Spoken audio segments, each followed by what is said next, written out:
first today, what is wrong with the NFL? Early this morning, star running back Adrian Peterson of the Minnesota Vikings turned himself into authorities in Texas to face child abuse charges. He admits to having hit his 4-year-old son with a tree branch repeatedly. The indictment says the little boy suffered substantial injuries. Peterson says, "I did nothing wrong. I was just spanking my child." So what is wrong with the NFL? Adrian Peterson will not be playing for the Minnesota Vikings on Sunday, but around the league, at least 10 convicted or suspected domestic abusers are scheduled to take the field. One is Carolina Panther Greg Hardy, defensive end who's been convicted, not accused, convicted of beating his ex-girlfriend, throwing her across a room and trying to strangle her. And there's San Francisco 49er Ray McDonald. He was arrested 2 weeks ago, accused of beating up his pregnant fiancée. Ray Rice, of course, will not play. As the whole world now knows, he was fired from the Baltimore Ravens for delivering that awful knockout punch to his then fiancée in an Atlantic City elevator. But others are avoiding suspension because in the past, the league has been disgracefully lenient. One former player who's appalled by what he sees is Amani Toomer. Thanks so much for being here.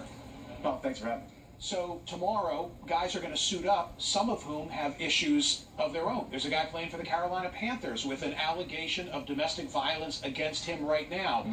Do you expect that there's a process about to occur where they get ferreted out as well, that they get punished by the NFL where previously they hadn't been? Yeah, you're talking about Greg Hardy. He was am. actually convicted of domestic violence by a judge, and now he decided to go to a jury trial. You know, usually in this country you're innocent until proven guilty, but he's actually been proven guilty. So I think that his case, and there's another case of McDonald in San Francisco who just got charged. I think McDonald has an opportunity to defend himself, and he should be able to play. But Hardy, a player who's already been convicted, I don't see how the NFL, after this situation, after how bad it's looked, after how they made the whole domestic violence, it doesn't look like the NFL is taking domestic violence seriously, outwardly looking in. I think that Greg Hardy should definitely not be playing on Sunday. A number of my radio callers this week, and I'd be curious to hear what you heard on the radio this week, were drawing parallels with Michael Vick. And one argument was, well, when a guy has paid his penance, when he's been punished by the law, and I don't think that's happened sufficiently with Ray Rice, he should be able to eat. He should be able to come back and engage in his profession. What's your thought on that? Well, playing in the NFL is a privilege. Okay. And you know, there's a code of conduct that our commissioner has put forth, and you have to live up to that standard. He could be able to eat. He could do everything.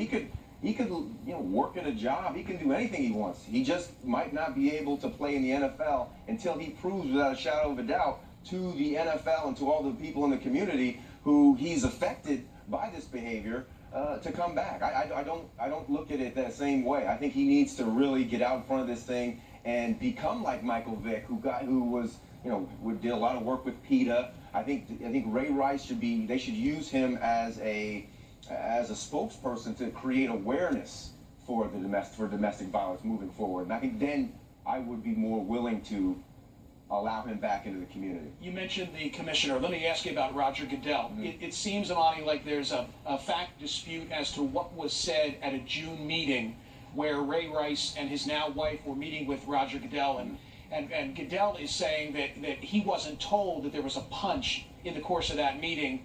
Others are saying that Ray Rice's side of it is, I told Roger Goodell exactly what happened inside the elevator. Here's my question. If Goodell had been told by Rice at that meeting what happened inside the elevator, and he chose to only suspend him for 2 games, does Goodell now need to go? I don't think Goodell needs to go. I think he needs to know what domestic violence is. I don't believe that he should just be fired, because I just think that that's the easy way out. It's the easy way out to fire him. I think that what needs to happen is the league needs to move forward and to become, just like Ray Rice, on top of this situation in terms of becoming, creating awareness, because there's no other league, no move forward, and to become, just like Ray Rice, on top of this situation in terms of becoming, creating awareness, because there's no other league, no other entity in this country that can create more awareness than the NFL. And I think they have an opportunity to turn the narrative from being the NFL doesn't care about domestic violence to be the NFL champions the awareness of domestic violence. Meanwhile, Janae Rice says, hey, media, back off. Essentially, it's your fault. Well, that's the classic. My mother was telling me that most victims are very apologetic, and they take on a lot of the responsibility of the action of the abuser themselves. Now, that's if Roger Goodell, if the NFL realized that before and they knew they looked at it through the victim's role, then this situation would have been handled much differently. Amani Toomer, good to see you. Wear the ring next time, please. I know. What is it, a trophy case? It's too big to wear out. Good problem to have. Yeah. That's a good problem to have. I'm not complaining about that. Thank you for being here. Yeah, thanks for having me, Mike. Did he just say, my mother told me? So his mother is telling him the position to take on this matter. Now, I personally don't have a position on this matter because I think this is all bullshit because all they do is play fucking games, right?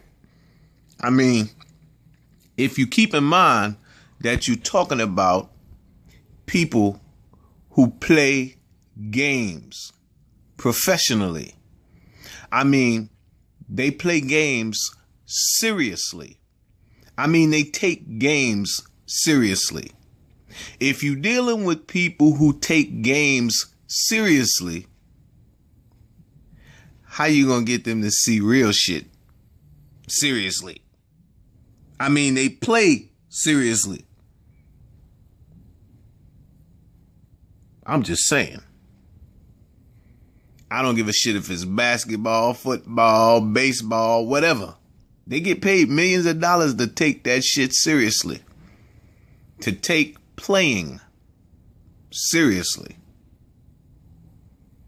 This is psychological. And people are marveling at the culture. It's a locker room culture. It's testosterone and hormones. It's machoism. And a whole bunch of other isms too. It ain't no realism because they playing fucking games. I mean, family. Did you hear this brother say it's a privilege to play in the NFL? A privilege.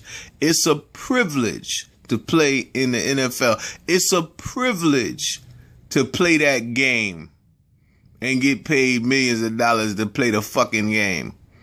To put on tight shit and chase men up and down the goddamn grass, wrestling around with them, playing with a fucking ball. NFL is the gayest shit in the fucking world. Anyway, I'm just saying. The goddamn halfback and the fullback is chasing the tight end because they want him to be the wide receiver. Y'all better stop that shit. Realism ism.